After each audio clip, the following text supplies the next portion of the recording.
Thank you. So you say that again. Your name? My name is Sachi. Shachi Girde. My name is Shachi Girde. Shachi. The first part is Sha and the last part is Chi, and not Ki as some people look at it.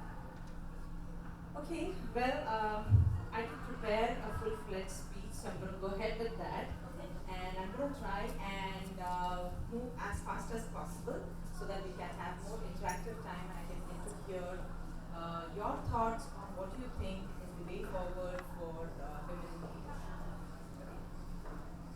So, I believe this is an awesome audience of women disruptors. All the women who have met so far are doing such different work and in so many different ways. So it's really amazing to be a part of this. And I'd like to thank the Women Economic Forum to invite me here to speak. And like I mentioned, my name is Shachi Girde and I'm the Executive Director for Catalyst in India. And Catalyst. yes, Catalyst. It makes me feel so nice that someone knows about my company.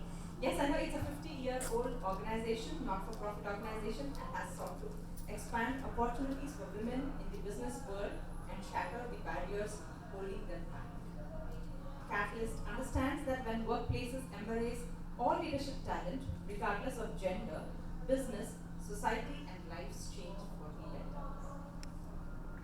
Now, years ago, it was common to see advertisements depict moms as working in the kitchen and dads working in the office. Luckily, today, some of these depictions have changed, and leading organizations like P&G, Titan, Fast Track, and few others have taken the route to focus on inclusive advertisements. Have anyone of you have seen some of these advertisements? Okay, but anyway, my slide deck, I didn't get that. Otherwise, I would have shown you some of these advertisements, The which are inclusive ones? the Or the inclusive ones. non-inclusive ones? The P&G, many of you would have seen the Dove ad. The love ads are The those Dove ones. ads or the Titan ads are the ones where they encourage second marriage for a woman, or fast track ones, which is more inclusive of LGBT community. It says, come out of the closet and be accepted as who you are and be yourself. So these are, at least in the Indian market, uh, very different from what one would expect to see and hear in an ordinary day. So we are very thankful to these organizations to bring this inclusive approach and ensure that everybody feels wanted in the community by Cycles. But of course, there's always a yet, right? Because we're still not there. Otherwise, you'd have seen 50% of women at every forum and at every level. Uh, Sheryl Sandberg recently told us about an experience that happened when she went looking for buying T-shirts for her children, and she still found blue for boys saying "smart like daddy" and pink for girls saying "pretty like mommy," and that's the sad part here. Now, what does Catalyst do?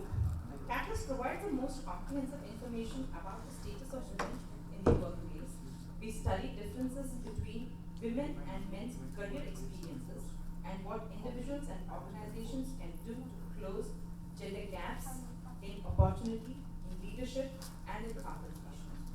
We are research based, and when you hear statistics about women in the C suite and in the boardroom, that information most probably came from Catalyst. We are quoted in a number of media, number of studies. Um, Almost everywhere, Catalyst is quoted for the kind of research that we do. One example that I would like to share here is Catalyst research report, First Step Women in the World, stated that increasing the number of women employees will result in the growth of India's GDP by 27%. And this was reiterated recently by McKinsey Global Institute simulation, which stated that India's GDP can increase by 60% by 2025 if the country can raise its female labor participation rate to the same level as that of male. Now, study after study has shown that when women participate in leadership, whether in our largest corporations, in hedge funds, or in entrepreneurial ventures, financial performance is better. Customers are better served, problem solving is more robust, groupthink is minimized, innovation flourishes, employees are more engaged, committed, and loyal. Furthermore, companies with more women on boards are viewed as being more ethical. Simply put, when you add women to the leadership mix, you get better performance in many dimensions. Yet, even though the facts suggest that we should be seeing a surge in the numbers of women leaders, we find they are hardly moving in corporate ranks. As per 2014 Catalyst Census, Women on Boards report, women held 9.5% of board seats amongst BSE 200 companies in India. Similarly, only 4% of CEOs were women amongst the S&P 500 companies, and only 19.2% board seats were held by women. Why? Anybody? Why so few women? Is there just one answer or Well, in Catalyst's view, based on decades of analysis, gender gaps like this are perpetuated by gender stereotypes and societal norms, not biology or individual choices. It's about mindsets, and researchers call this confirmation bias. We accept new information that confirms what we already think or believe, and we reject new information that is contrary. Not to say that people are consciously close-minded, rather perceptions are shaped by what we think we already know and what we accept and assume. Just a little input, if you can provide it. While you mentioned a 9.5% as of today, I'm presuming as of 2015. How This is old 2015 data, S&P Okay. data as of Do you have any hunch about what it was 10 years ago, roughly? My website definitely has, Okay. and I'll be happy to provide you after my session. I can just log into Okay, my. the reason I ask is because I would want to believe that probably that number must have been higher then, or lower then. Either way, I'm looking at what graph we are trying to project. Today we stand at a 9.5. I'm sure we had lesser women leaders 10 years ago. So if you look at India numbers, till about 2010, it was as low as 4.5. Okay. India figures have moved up, especially because of the government regulation, which spoke about the one woman on board. And if I look at the data as of 2016, maybe this 9.5 has moved up a bit, but it wouldn't have crossed Not 20. much. Yeah. It definitely has not crossed 20 yet. So that's where it's moved, but it's not really It's slow. anything exciting to talk about. Yeah. So whether we have seen disruptors around us, right? Like Arundhati Bhattacharya, chairperson of State Bank of India, one of the largest banks in India, or Chanda Kochar, managing director of ICICI Bank, again largest private bank in India. And very surprisingly, in India, you see women in a very disruptive field which you don't see in other parts of the world, which is the banking sector. A lot of banks and financial institutions are led by women in India, and also thus breaking the myth of saying women are not good at maths. Yeah. Similarly, we have other disruptors like Abhanti Shankar Narayanan, who is the managing director of Diageo, which is spirits, and yet you have a lot of taboo in India, even today, when you say as a woman one thinks, or one, is favoring this one. But you still have women leading them, and they're leading them very well. Another disruptor, Dr. Yasmin Hilton, chairperson of Shell Companies in India, which is Shell. I don't need to introduce what does Shell do. Again, another disruptors. And what do all these women have in common? They don't look like their past leaders. They look very different from their past leaders.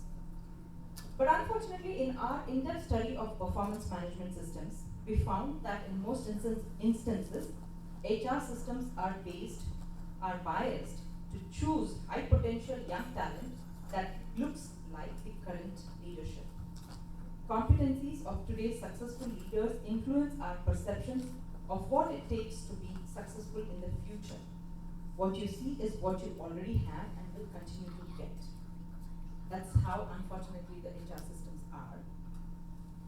However, you know that we need more disruptors, and we need more role models who break the glass ceiling, or as we call, step away from the sticky floors, who will lend their success to prove that one need not be like the successful leaders of the past to be to be successful in their current roles. And we know that in the fast-paced world we live in, what got us to where we are today will not get us to where we want and need to be in the future. We have to get outside our comfort zones when it comes to identifying and developing leaders.